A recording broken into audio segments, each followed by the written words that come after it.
Hello សួស្តីអ្នកនាងហ្នឹងហើយគ្រូបន្តនៅវីដេអូទី2ដែលយើងនិយាយអំពីការប្រើប្រាស់ Unmo អ្នកនាងបានដឹងកាលពីវីដេអូមុនហើយបើកាលណាយើងចង់អានភាសាចិនបានឬក៏ដំណាក់កាលដំបូងនៃការរៀនភាសាចិនគឺចំណាយពេលទៅរៀន Pinyin គេហៅថា Pinyin ហ្នឹងមាន Shengmo ហើយនិង Inmo តោះអញ្ចឹងទៅមើលបងប្អូននៅក្នុងនេះគឺជាតារាងជារួមដែលគ្រូដាក់ជូនហើយនៅក្នុងភាសាចិនគឺចាំបាច់ត្រូវរៀនទៅលើស្រៈហ្នឹងពិបាកជាងគេហើយព្រោះអ្នករៀនគាត់ត្រូវចំណាយពេលវេលាច្រើនអញ្ចឹងស្រៈរបស់យើងចែកចេញជាពីរគឺទី1គឺស្រៈតូលហើយនិងស្រៈផ្សំចាំអ្នកគ្នាមើលតើអ្នកគ្នាបាទស្រៈតូលរបស់យើងមានខ្លះមានស្រៈ a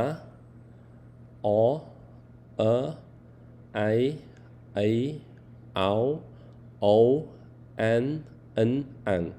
ចឹងនេះគឺជាស្រៈដែលយើងប្រើប្រាស់នៅក្នុងការយកទៅប្រកបជាភាសាចិនណាអញ្ចឹងឧទាហរណ៍ថាលោកsưដាក់ដល់គ្នាមើលឧទាហរណ៍ថាលោកsưសេនៅនេះណាជាជាអ្នកតដាក់ស្រៈ a អានថាតាតដាក់ស្រៈ a តាឃើញទេហ្នឹងហើយតដាក់ស្រៈ អានថាតឃើញទេតដាក់ស្រៈ អានថាតអញ្ចឹងអ្នកគ្នាត្រូវយកវាអានឲ្យច្បាស់ទៅលើការប្រើប្រាស់វានេះគឺជាចំណុចសំខាន់ណាតរសាតាតរសាតអញ្ចឹងទៅអញ្ចឹងនេះគឺជាចំណុចសំខាន់ណាអូខេអញ្ចឹងគាត់ឡើងវិញ a o e i a ao o an n ang អូខេអ្នកគ្នាសាកអានមើលតោះអូខេ a o e i a ao o o កន្លែងនេះ o ណា o an n ang អូខេយើងអាចអានច្រើនដងទៅលើការប្រតិទិន័យហ្នឹងណា a o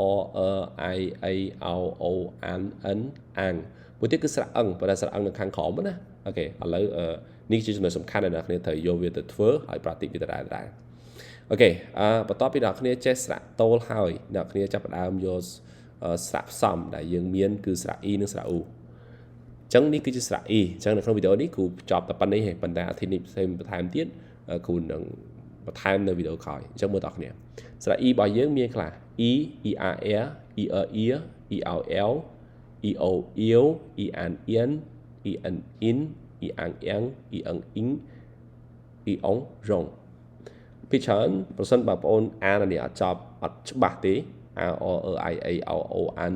n ang ហ្នឹងណាបើសិនជាយើងអត់ច្បាស់ទេអ្នកគ្នាក៏មិនអាចប្រកបវាចេញដែរហើយមានសិស្សមួយចំនួនក៏សួរថាបើសិនចុះមិនសិនតែខ្ញុំអត់ចង់ប្រកបអញ្ចឹងណាខ្ញុំគ្រាន់តែយក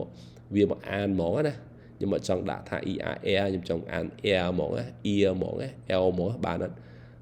ជឿទៅបើសិនបើម្លង step មួយហ្នឹងធ្វើឲ្យការអានពីរបស់អ្នកគ្នាអត់ច្បាស់អញ្ចឹងចាំបាច់ត្រូវតែអានមួយច្បាស់ទៅ in មួយរបស់យើងហ្នឹងមានប្រសិទ្ធភាពក្នុងការរៀនហើយបើសិនបងប្អូនអត់ទាន់កន្លែងហ្នឹងបងប្អូនទៅវីដេអូបន្ទាប់ទៀតឬក៏ទៅមេរៀនបន្ទាប់ទៀតក៏មើលយល់ដែរអញ្ចឹងចេះឆ្ងល់ថាចុះខ្ញុំធ្វើម៉េចដើម្បីឲ្យខ្ញុំប្រើភាសាចិនបានត្រឹមត្រូវខ្ញុំធ្វើម៉េចគឺវាចាំបាច់ត្រូវធ្វើការអនុវត្តបានច្រើនអូខេឥឡូវលោកសឿអានឡើងមើលស្ដាប់ទៀតណា a e e r r e បូកមួយស្រៈ a e r r e ear e ao l e o u e an ien e n in e an en e n in e on rong អ្នកគ្នាអាចទិញឬក៏មើលវាម្ដង5ពាក្យណាបើសិនជាយើងចង់ចេះភាសាចិនឬលោកនិយាយអញ្ចឹងមែនតើនៅក្នុងបច្ចុប្បន្នការប្រើប្រាស់ភាសាចិនវាទូទៅហើយសម្រាប់យើងជាអ្នករៀនបើយើងចង់រៀនឲ្យច្បាស់តើតែរៀនដោយការយកចិត្តទុកដាក់ឬក៏យើងស្រឡាញ់ភាសានឹងខ្លាំងបើសិនតែគ្រាន់តែរៀនគាត់ដឹងទេគ្រូគាត់ថាដូចជាមិនចាំបាច់ចំណាយពេលទេវាអត់បានលទ្ធផលវិញអញ្ចឹងត្រូវរៀនឲ្យច្បាស់អញ្ចឹងគ្រូនឹងគិតថា provide ទៅលើ4 5 6វីដេអូអញ្ចឹងទៅហ្នឹងហើយនឹងអាចធ្វើដល់គ្នាស្គាល់ឬក៏ចេះភាសាចិនបានច្រើនយោងទៅលើបទពិសោធន៍នៃការរៀនភាសាចិនរបស់គ្រូណាហ្នឹងហើយម្ដងហ្នឹងគឺរៀនយូរដែរអញ្ចឹងសង្ឃឹមថាហ្នឹងហើយបទពិសោធន៍8 9ឆ្នាំលើការរៀនភាសាចិនហ្នឹងនឹងធ្វើឲ្យដល់គ្នាមានភាពច្បាស់នៅក្នុងការប្រើប្រាស់វាតែម្ដងអូខេអញ្ចឹងគ្រូអានឡើងមួយភាសាទៀត e e r r e e e o l e o u e an ien e an in e an yang e an in e on rong សិស្សមួយចំនួនក៏សួរថា e o u នេះមិនបើគេសេអក្សរចេះវិញ ពេលអ្នកគ្នាយកទៅសរសេរនៅក្នុងភាសាចិនគឺគេសរសេរចាំមួយចំគូប្រាប់បន្ថែមទៀតណាគឺអត់មានទេឧទាហរណ៍ថាសៀវស៊ីគឺ C E O U សៀវឃើញទេអញ្ចឹងអត់មានសរសេរអក្សរពេញ E O U ទេអញ្ចឹងលុប O ចោលហើយអញ្ចឹងវានៅតែប៉ុណ្្នេះទេតោះនេះប៉ុណ្ណឹងអញ្ចឹងទៅសៀវដូចអក្សរ E N E អញ្ចឹងឧទាហរណ៍អ្នកគ្នាសរសេរ sin C E N E sin នឹងបកថាថ្មីណាក្នុងភាសាចិនណាអញ្ចឹងអូខេវ៉ាតាទៀនណៅហិនស៊ីនអញ្ចឹងណាអញ្ចឹងគឺជាចំណុចមួយដែលគេត្រូវបានប្រើប្រាស់វាឬក៏ត្រូវបានយកវាទៅនិយាយនៅក្នុងការសរសេរជារួមទូទៅអូខេអញ្ចឹងសង្ឃឹមថាបងប្អូនព្យាយាម focus វាឲ្យច្បាស់នៅក្នុងលក្ខខណ្ឌមួយហ្នឹងអូខេសម្រាប់ចំណុចបន្តទៀតគឺស្រៈផ្សំរបស់យើងគឺស្រៈអ៊ូចឹងនេះគឺជាស្រៈអ៊ូដែលយើងយកមកប្រើអញ្ចឹងសូមព្យាយាមមើលវាទៅតើស្រៈអ៊ូមានខ្លះស្រៈអ៊ូអ៊ូអាអអ៊ូអអ៊ូអ៊ូអអ៊ូអ៊ូអៃអយអ៊ូអេអ៊ុយអ៊ូអានអ៊ួនអ៊ូអានអ៊ួនអ៊ូអានអ៊ានណាអ៊ូអានអ៊ានអ៊ូអានអ៊ួនអូខេ good ហ្នឹងហើយអ៊ូអាងអងអ៊ូអងអ៊ូអងអងអូខេអញ្ចឹងអានច្បាស់ណាអ៊ូអាអអ៊ូអអ៊ូអ៊ូអៃអយអ៊ូអេអ៊ុយអ៊ូអានអ៊ានអ៊ូអានអ៊ួនអ៊ូអាងអងអ៊ូអងអងអានេះគឺស្រៈអងដែលស្រៈអាងស្រៈអងនេះលោកគ្រូលោកsưបាននិយាយមិញណាចឹងព្យាយាមមើលឡើងវិញអញ្ចឹងលោកsưអានឡើងវិញភាសាទៀតអ៊ូអាអអ៊ូអាអអូព្យាយាមថាតាមអ៊ូអអ៊ូ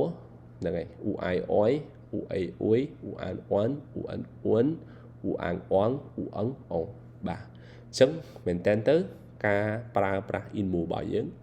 មានប៉ុណ្ណឹងអញ្ចឹងសូមអ្នកគ្នាព្យាយាមមើលវាឲ្យច្បាស់អូខេឥឡូវទៅមើលការអនុវត្តរបស់យើង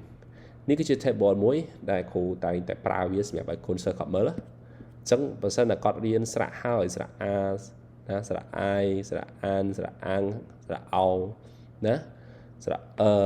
ហ្នឹងស្រៈអីស្រៈអិនស្រៈអឹងហើយគឺគាត់យកមកប្រកបចូលគ្នាឧទាហរណ៍ថាពាក្យនេះពដាក់ស្រៈអាប៉ាពអាយប៉ៃពអានប៉ានពអាងប៉ាងណាពអោប៉ោអញ្ចឹងណាពអីប៉ៃពអានប៉ិនពអឹងប៉ឹងអញ្ចឹងព្យាយាមប្រកបតាមហ្នឹងតោះនេះហ្នឹងអញ្ចឹងពេលអ្នកគ្នាចេះស្រៈនឹងព្យាយាមហើយព្យាយាមមើលក្នុងតារាងហ្នឹងអាច screenshot ក៏បានទៅដល់នៅក្នុង internet នៅក្នុង Google ក៏បានហើយយកវាប្រើប្រាស់ក៏ប៉ុន្តែនៅក្នុងហ្នឹងគូយកចំណុចមួយយកមកនិយាយគឺយកស្រៈអាងអញ្ចឹងអ្នកគ្នាអាចប្រកបមកពអាងប៉ាងផអាងផាងមអាងម៉ាងអូខេហ្វអាងហ្វាងតអាងតាងថអាងថាងណអាងណាងឡាអាងឡាងគឺអាងកាងគឺអាងខាងហឺអាងខាងអញ្ចឹងព្យាយាមប្រើតិចវាយល់ទេបងណា